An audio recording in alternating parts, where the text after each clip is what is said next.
Hello everyone, welcome to seventh lecture of rotational dynamics. आज हम sphere of death और vehicle at the top of the convex overbridge के बारे में पढ़ने वाले हैं। स्फीयर ऑफ डेथ या vehicle at the top of the convex overbridge, ये जो टॉपिक है इसमें वर्टिकल सर्कुलर मोशन इन्वॉल्व है।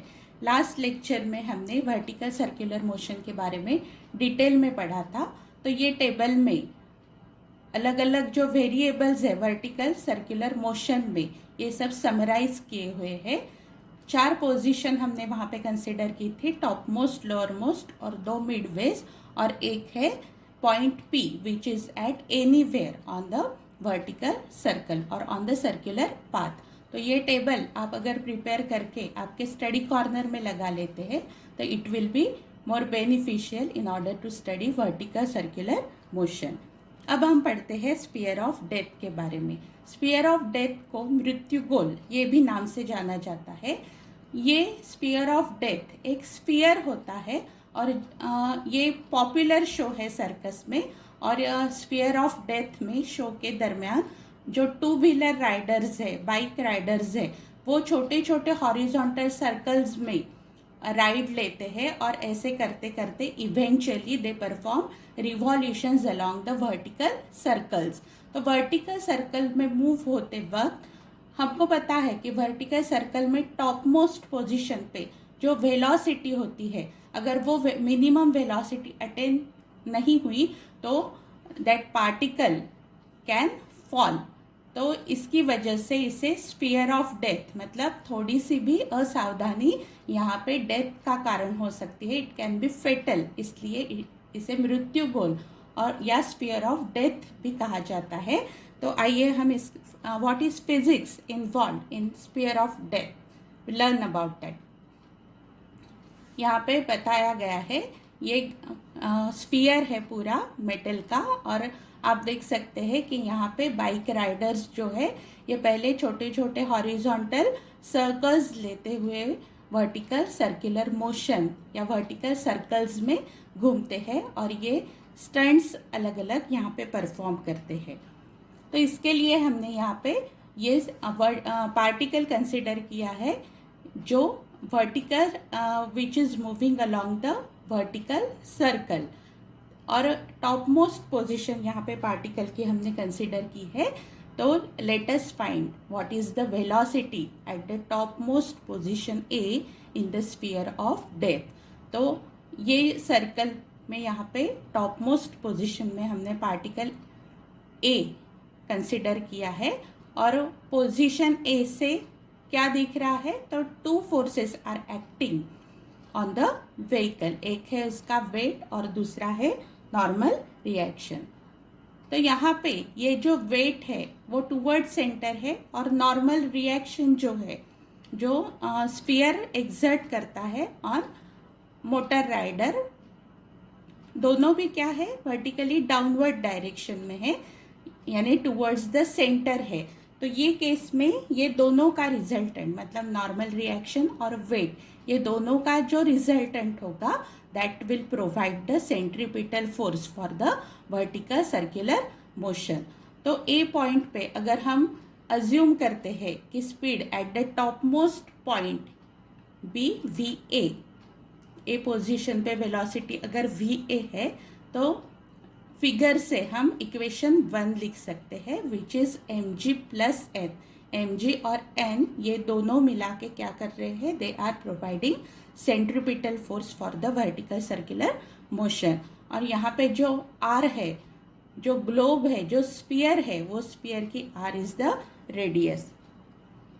तो M G plus N is equal to M we square by R, V A square by R. V A is the speed at the topmost position। तो ये equation से the moment the motor rider and the rider slows, यानी जैसे जैसे top most position पे rider जाएगा तो एक मोमेंट के लिए वहाँ पे it will lose contact with the top of the sphere. जो बाइक है that will lose contact with the top of the sphere and normal force immediately goes down to 0. जो नॉर्मल रिएक्शन एग्जर्ट करता है वो क्या होगा, 0 हो जाएगा, और उसकी वजह से जो मोटरसाइकिल है वो स्फीयर के कांटेक्ट में नहीं होगी, और उसकी वजह से मोटरसाइकिल स्फीयर पे कोई भी फोर्स एग्जर्ट नहीं करेगा, और उसके रिएक्शन में sphere will also doesn't have to exert anything back on the motor rider. और इसकी वजह से हम जो इक्वेशन 1 हमने कंसिडर किया था वो इक्वेशन में नॉर्मल रिएक्शन हम 0 करके सब्स्टिट्यूट कर सकते हैं. मतलब वो एक मोमेंट के लिए राइडर का कांटेक्ट स्फीयर से छूट गया तो वहाँ पे फोर्स एग्जर्ट नहीं हुआ, तो इसकी वजह से रिएक्शन फोर्स भी वहाँ पे एग्जर्ट नहीं हुआ. That's why we have substituted n is equal to 0 in equation 1. तो इक्वेशन 1 हो जाएगा mg plus 0 is equal to mva square by r. ये हम लिख सकते हैं mva square by r is equal to m into G. m दोनों side में है तो कैंसिल हो जाएगा, तो हमको मिलेगा va square is equal to R G. और अगर हम स्क्वायर रूट निकालते हैं तो va is equal to square root of R G. इसका मतलब कि टॉप मोस्ट पोजिशन में जो मिनिमम वेलोसिटी है वो क्या है, is equal to square root of R G. नहीं, अगर ये वेलोसिटी से कम वेलोसिटी से अगर राइडर वहाँ पे राइड करता है तो he will not perform vertical circular motion और वो नीचे गिर जाएगा. तो ये मिनिमम वेलोसिटी है जो टॉप मोस्ट पोजिशन के लिए रिक्वायर्ड है. ये मिनिमम वेलोसिटी से हमको क्या दिखता है कि va is equal to square root of R G. R क्या है, radius of the sphere, G है एक्सेलरेशन ड्यू टू ग्रेविटी. ये दोनों के ऊपर ये वेलोसिटी डिपेंड करती है. अब अगर ये वेलोसिटी से ज़्यादा वेलोसिटी से कोई भी ड्राइव करता है तो definitely it will be able to complete the vertical circular path successfully. और एक बात यहाँ पे ध्यान में रखनी है कि ये जो एक्सप्रेशन है va minimum is equal to square root of R G, तो ये r और g ये दो वेरिएबल्स के ऊपर डिपेंड है. तो g की जो वैल्यू है वो अर्थ के लिए क्या है, कांस्टेंट है. इसका मतलब कि minimum velocity totally depends on the r which is radius of the sphere. तो साइज ऑफ द स्फीयर, तो अगर स्फीयर का साइज बड़ा है तो व्हीकल क्या होगा, v ज़्यादा होगी, मतलब vehicle can be driven with faster speed. So bigger sphere faster ride. और यहाँ पे m नहीं है, this expression is independent of m. Small m की वैल्यू है क्या एक्सप्रेशन में, नहीं है. इसका मतलब मोटरसाइकिल की साइज या वेट ऑफ द राइडर के ऊपर ये वेलोसिटी मैटर नहीं करती. तो ये था स्फीयर ऑफ डेथ के बारे में. हम बाकी का जो डायनामिक्स है वो सेम है वर्टिकल सर्कुलर मोशन से. अब हमको नेक्स्ट टॉपिक पढ़ना है, that is vehicle at the top of the convex over bridge. इसके लिए हमने यहाँ पे ये कॉन्वेक्स ओवर ब्रिज कंसिडर किया है. ओवर ब्रिज से हमेशा व्हीकल मूव होता है तो टॉप मोस्ट पोजिशन पे क्या उसकी वेलोसिटी रहेगी, ये हमको अभी यहाँ पे स्टडी करना है. तो फ्री बॉडी डायग्राम यहाँ पे हमने ड्रॉ की है. यहाँ पे ये कॉन्वेक्स सरफेस शो किया है और ये जो स्क्वायर है तो ये रिप्रेजेंट करता है vehicle at the top position of this convex over bridge. तो जैसे ही, और ये सी है सेंटर और ये है इसकी रेडियस, ये जो रोड है इसकी ये रेडियस है. तो जैसे ही ये व्हीकल यहाँ पे आ जाता है तो दो फोर्सेस यहाँ पे एग्जिस्टेंस में आ जाते हैं. व्हीकल का वेट है towards the centre downward direction में, और दूसरा है नॉर्मल रिएक्शन इन अपवर्ड डायरेक्शन. अब फिगर से क्या दिखता है कि सेंटर कहाँ पे है, नीचे डाउनवर्ड डायरेक्शन में है. इसका मतलब ये नॉर्मल रिएक्शन और वेट, ये दोनों का जो रिजल्टेंट फोर्स है that will provide the centripetal force और सेंट्रीपिटल की फोर्स कहाँ पे रहेगी? In the downward direction. तो forces acting on the vehicle, पहला है weight mg vertically downward direction में, दूसरा है normal reaction in vertically upward direction. और ये दोनों का जो रिजल्टेंट है that will provide necessary centripetal force for the which is in vertically downward direction if the vehicle is at the uppermost position। तो हम अज्यूम करते हैं कि ये पोजीशन पे अगर व्हीकल स्पीड v से जा रहा है तो हम ये इक्वेशन लिख सकते हैं mg माइनस mn। क्यों? क्योंकि mg ज़्यादा रहेगा, यहाँ पे डाउनवर्ड डायरेक्शन में है, and n in upward direction, क्योंकि रिक्वायर्ड सेंट्रीपिटल फोर्स का डायरेक्शन कहाँ पे रहेगा? डाउनवर्ड डायरेक्शन में। So mg minus n is equal to mv square by r। Will call this as equation 3। अब जैसे जैसे यहाँ पे स्पीड इंक्रीज होगी तो ये जो नॉर्मल रिएक्शन या नॉर्मल फोर्स है वो कम कम होते जाएगा। और ये जो नॉर्मल रिएक्शन है ये हमेशा क्या बताती है? It's an indication of contact. तो कभी भी कांटेक्ट में रहने के लिए n की वैल्यू हम अगर ये इक्वेशन थ्री में 0 करके पुट करते हैं तो equation 3 becomes mg is equal to mv square by r। हमने क्या किया? सबसे पहले फिगर कंसिडर की, जैसे ही व्हीकल ये पोजीशन पे आता है तो दो फोर्सेस कंसिडर किए, नॉर्मल रिएक्शन अपवर्ड डायरेक्शन में, mg डाउनवर्ड डायरेक्शन में। फिर ये दोनों का रिजल्टेंट क्या करेगा? सेंट्रीपिटल फोर्स प्रोवाइड करेगा, इसलिए फिर हमने इक्वेशन 3 वहाँ पे लिखा और उसके बाद में n is equal to 0 put करने के बाद में we arrive at mg is equal to mv square by r। mm दोनों साइड पे है तो v स्क्वेयर is equal to r into g, तो v max is equal to square root of R G. तो ये जो एक्सप्रेशन है maximum velocity with which vehicle can be driven on this convex over bridge, तो ये क्या है? ये अपर लिमिट आ गई है व्हीकल के स्पीड के लिए। इसलिए हमेशा नॉर्मल लाइफ में, डेली लाइफ में भी हम जब व्हीकल चलाते हैं तो जो बम्स आते हैं रास्ते में, तो जैसे ही हमको स्पीड ब्रेकर या बम्स दिखते हैं तो हम क्या करते हैं कि जो हमारी व्हीकल है उसकी स्पीड कम करते हैं। मतलब वहाँ पे हम वो जो स्पीड से जा रहे हैं, जो हमारी मैक्सिमम वेलोसिटी से जा रहे हैं, उससे ड्राइव कर सकते हैं क्या बम के ऊपर से? नहीं। हमारी वेलोसिटी अगर square root of r into g है तो ही we can safely go over that bump और स्पीड ब्रेकर। नहीं तो क्या होगा कि हमारा व्हीकल जो है वो रास्ते से कांटेक्ट तोड़ देता है और वो वर्टिकल डायरेक्शन में उठता है, स्किप करता है और उसके बाद में आगे जाके फिर नॉर्मल अपनी स्पीड पकड़ लेता है। तो ये था मैक्सिमम स्पीड के लिए, जो क्या देता है? अपर लिमिट देता है। किसके लिए? स्पीड के लिए। जब व्हीकल कॉन्वेक्स ओवरब्रिज या कोई भी कॉन्वेक्स सरफेस से अगर चलाना है तो टॉप मोस्ट पोजिशन पे जो नॉर्मल जो इक्वेशन 1 हमने 2 लिखा था, तो वो 2 नॉर्मल रिएक्शन के फॉर्म में अगर लिखना है तो हम लिख सकते हैं n is equal to mg minus mv square by r।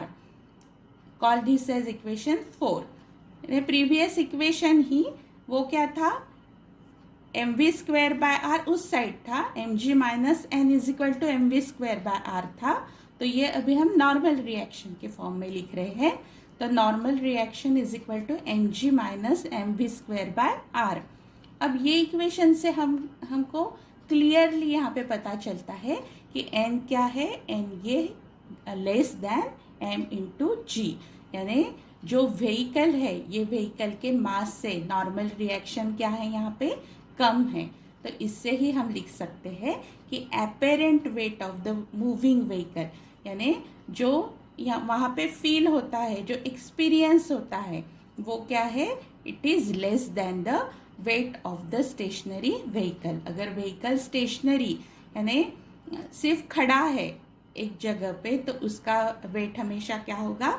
ज़्यादा होगा as compare to the apparent weight of the moving vehicle. किसके लिए? When it is on the convex over bridge. तो सेम सिचुएशन हम कॉनकेव ओवर ब्रिज के लिए भी consider कर सकते हैं। तो ये फिगर में जैसे वहाँ पे कॉन्वेक्स ओवर ब्रिज बताया था, तो कभी कभी ये ऐसे भी ब्रिज होता है, कॉनकेव सरफेस पे होता है, और यहाँ से व्हीकल फिर ऐसे आके फिर ऐसे गुजर जाता है यहाँ से। तो सपोज ये यहाँ पे खड़ा है बीच में, तो सिमिलरली यहाँ पे नॉर्मल रिएक्शन आउटवर्ड डायरेक्शन में फील होगी, और weight of this vehicle will act in downward direction. तो forces acting on the vehicle are weight mg vertically downward direction में, normal reaction n vertically upward direction में। ये दोनों का resultant क्या करेगा? It will provide the necessary centripetal force। अब यहाँ पे ये क्या होगा? इन अपवर्ड डायरेक्शन। कॉन्वेक्स में क्या था? इन डाउनवर्ड डायरेक्शन में था। यहाँ पे ये क्या होगा? अपवर्ड डायरेक्शन में। मतलब यहाँ पे कौन ज़्यादा होगा? नॉर्मल रिएक्शन का फोर्स ज़्यादा होगा। इसलिए हमने यहाँ पे क्या लिखा? n minus M G. Normal reaction ज़्यादा है अभी, क्योंकि रिजल्टेंट फोर्स अपवर्ड डायरेक्शन में है। तो n minus M G is equal to M V square by are.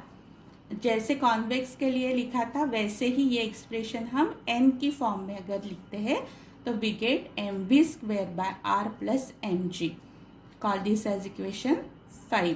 तो ये इक्वेशन से हमको पता चलता है कि कॉनकेव ओवर ब्रिज के लिए नॉर्मल रिएक्शन ये हमेशा ग्रेटर होती है as compare to the weight of the vehicle. That is weight of the moving vehicle is always greater than the weight of the stationary vehicle. तो ऐसे हमने दो केसेस स्टडी किए। सबसे पहले हमने वेलोसिटी निकाली at the top most position of the convex over bridge, और उसके बाद में ये हमने कंडीशंस देखे नॉर्मल रिएक्शन के for concave as well as convex over bridge. तो यही टॉपिक के ऊपर वर्टिकल सर्कुलर मोशन पे हम अभी एग्जाम्पल देखते हैं। A tiny stone of mass 20 gram is tied to a practically massless, inextensible, flexible string and rolled along vertical circles. Speed of the stone is 8 meter per second when the centripetal force is exactly equal to the force due to tension. Calculate minimum and maximum kinetic energies of the stone during the entire circle. Let theta is equal to 0 be the angular position of the string when the stone is at the lowermost position. Determine the angular position of the string when the force due to tension is numerically equal to weight of the stone. Use G is equal to 10 meter per second square and length of the string as 1.8 meter. Example दिया है। तो जो vertical circular motion हमने पढ़ा है, और फिर उसके बाद हमने उसके एप्लीकेशंस भी देखे कि स्फीयर ऑफ डेथ में कैसे वर्टिकल सर्कुलर मोशन इन्वॉल्व होता है, और vehicle moving on the concave and convex over bridge. तो यही टॉपिक के ऊपर बेस्ड ये एग्जाम्पल है। तो सबसे पहले हम वही प्रोसीजर अडॉप्ट करते हैं। Read the example carefully and write down all the given in the problem. तो यहाँ पे क्या दिया है?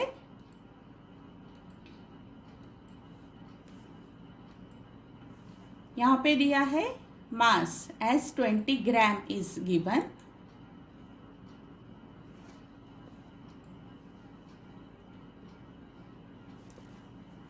Mass as 20 gram is given and velocity is given as 8 meter per second. Speed of the stone is 8 meter per second when the centripetal force is exactly equal to the force due to tension. अब हमने vertical circular motion में 4 different cases देखे थे. एक top most position ये figure में दिखाई है. ये क्या है? टॉप मोस्ट पोजिशन, ये लोअर मोस्ट पोजिशन और ये सी और यहाँ पे डी पॉइंट भी बताया था. तो ये क्या थी?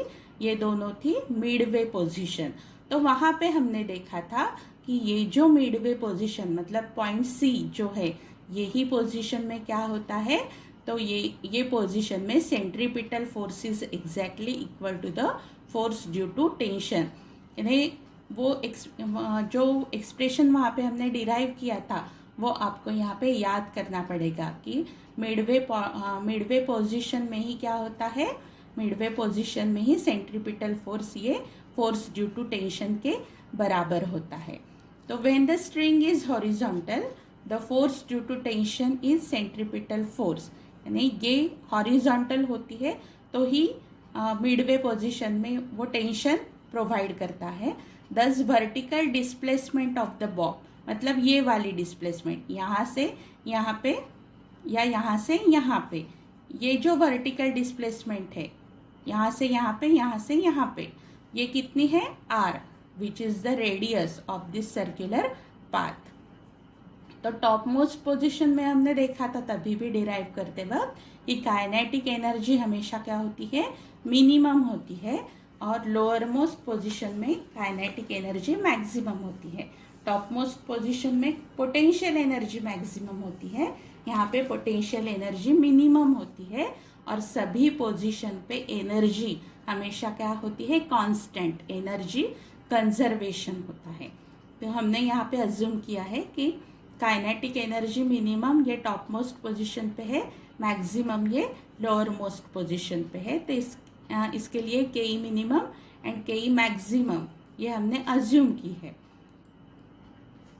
यहाँ पे जो जो दिया है वो लिख लिया हमने। m is equal to 20 gram, 20 gram यहाँ पे यूनिट दिया है, तो किलोग्राम में स्टैंडर्ड एसआई यूनिट में कन्वर्ट कर लेते हैं तो 0.02 kg।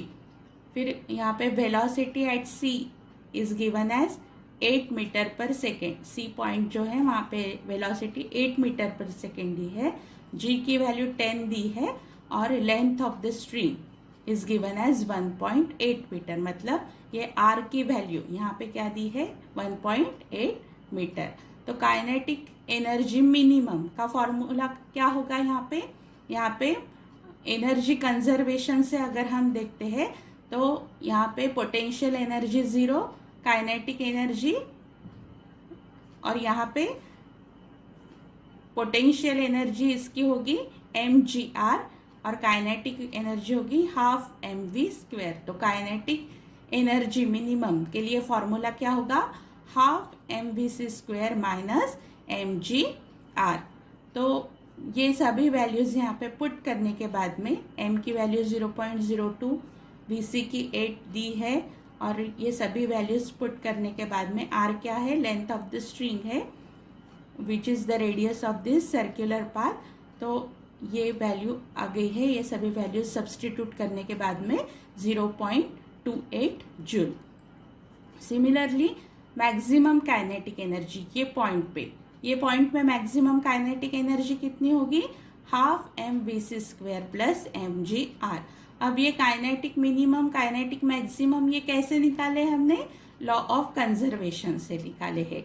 ये दो पॉइंट कंसिडर किए, यहाँ पे kinetic plus potential is equal to kinetic plus potential at this point. Similarly यहाँ पे kinetic plus potential is equal to kinetic plus potential at this point. आप ये लिख के देखिए तो finally you will arrive at this equation, kinetic energy maximum is equal to half mvc² plus mgr। यहाँ पे r क्या है, वर्टिकल डिस्प्लेसमेंट है, पहले ही हमने लिख लिया था कि ये पोजीशन पे यहाँ पे या ये पोजीशन पे यहाँ पे जाते वक्त पार्टिकल वर्टिकल डिस्प्लेसमेंट कितनी कर रहा है, r। इसलिए यहाँ पे भी after substituting values we get kinetic energy maximum as 1 joule. अब काइनेटिक एनर्जी मैक्सिमम मतलब ये लोअर मोस्ट पोजिशन पे वैल्यू आ गई है 1 joule. 8 metre per second velocity यहाँ पे दी है, पॉइंट सी पे दी है, क्योंकि वहाँ पे कंडीशन क्या दी है कि वहाँ पे जहाँ पे ये स्ट्रिंग क्या करती है, tension in the string provide centripetal force to the circular motion. तो अब हमको maximum, we are interested in maximum velocity second part के लिए, क्योंकि दो पार्ट्स पूछे हैं यहाँ पे। सबसे पहले काइनेटिक एनर्जी मिनिमम मैक्सिमम और उसके बाद में एंगल थीटा की भी वैल्यू यहाँ पे पूछी है। तो काइनेटिक एनर्जी मैक्सिमम यहाँ से हमको 1 जूल मिली। काइनेटिक एनर्जी का फॉर्मूला क्या है, हाफ एम वी स्क्वायर। अब यहाँ पे वी क्या होगी, वी मैक्स होगी। क्यों, क्योंकि काइनेटिक एनर्जी मैक्सिमम है इसलिए। तो ये इक्वेशन वी मैक्स के फॉर्म में अगर लिखते हैं तो it will be square root of twice kinetic energy maximum divided by M. तो ये सभी वैल्यूज पुट करने के बाद में हमको ये वी मैक्स की वैल्यू, मतलब ये पोजीशन पे लोअर मोस्ट पोजीशन से वेलोसिटी कितनी होगी, 10 मीटर पर सेकेंड, यानी पार्टिकल यहाँ से जब गुजरेगा तब उसकी वेलोसिटी होगी 10 मीटर पर सेकेंड। अब आगे जो हमको यहाँ पे फाइंड आउट करना है उसके लिए हमको ये थोड़ी सी यहाँ पे ये जो डेरिवेशन बताया है मैंने, इसकी हमको ज़रूरत पड़ने वाली है। तो ये डेरिवेशन किसके लिए है, when particle is at the arbitrary position, P position यहाँ पे एनीवेयर। ये क्या है, टॉप मोस्ट है, ये लोअर मोस्ट है, ये दो मिड वेज है। लेकिन ये पर्टिकुलर पोजीशन है क्या, नहीं, ये एनीवेयर, कहाँ पे भी पार्टिकल जब होगा तब क्या होगा। तो ये पी पॉइंट पे अगर पार्टिकल है तो पी पॉइंट पे क्या होगा, ये tension in the string will act towards the centre और वेट ये डायरेक्शन में वर्टिकली डाउनवर्ड डायरेक्शन में एक्ट होगा। फिर वेट को हम दो कंपोनेंट्स में अगर रिजॉल्व करते हैं तो एक कंपोनेंट होगा mg cos थीटा, एक होगा mg sin थीटा टेंजेंशियल। ये हमने सब वर्टिकल सर्कुलर मोशन में देखा है। अब ये एंगल सपोज थीटा है तो ये भी एंगल क्या हो जाएगा, थीटा हो जाएगा। तो क्लियरली हमको फिगर से दिखता है कि tension in the string is provided by this component of the weight mg cos theta. तो ये फिगर से हम इक्वेशन लिख सकते हैं t minus mg cos theta is equal to mv square by r। ये फिगर से हमने क्या लिखा, t minus mg cos theta is equal to mv square by r। अब जो प्रॉब्लम है, प्रॉब्लम में क्या दिया है कि put t is equal to m into g, यानी जब tension is equal to mg तब थीटा की वैल्यू क्या है, ये हमको पूछा है।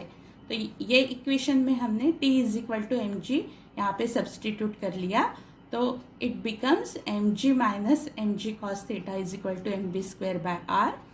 mg कॉमन निकाला तो mg into 1 minus cos theta is equal to mv square by r, rg into 1 minus cos theta is equal to v square. यानी ये जो इक्वेशन है, ये इक्वेशन से हमको वेलोसिटी v की वैल्यू मिली। यहाँ पे v क्या है, velocity when the particle is at position p। अब हम क्या करते हैं, p और b ये दोनों पॉइंट्स जो है वहाँ पे law of conservation of energy apply करते हैं कि total energy at B will be equal to total energy at P. तो gravitational potential energy at B plus kinetic energy at B will be equal to gravitational potential energy at P plus kinetic energy at P. अब यहाँ पे ये जो portion है ये थोड़ा समझ लेते हैं हम क्या किया है यहाँ पे। अब ये पूरा ट्रायंगल है, पार्टिकल ये पॉइंट P पे है, मतलब इतनी ही क्या है, ये ब्लू कलर से जो दिखाई है इतनी ही क्या की है, पार्टिकल ने वर्टिकल डिस्प्लेसमेंट की है। मतलब ये पोजीशन से ये पोजीशन पे गया है तो सिर्फ इतनी ही पोजीशन वो क्या है, ऊपर उठा है। तो ये वैल्यू कितनी है वो हमने निकाली है। तो ये क्या हो जाएगा, ये राइट एंगल ट्रायंगल हो गया है। यहाँ पे ये पूरी r है रेडियस ऑफ द सर्कल।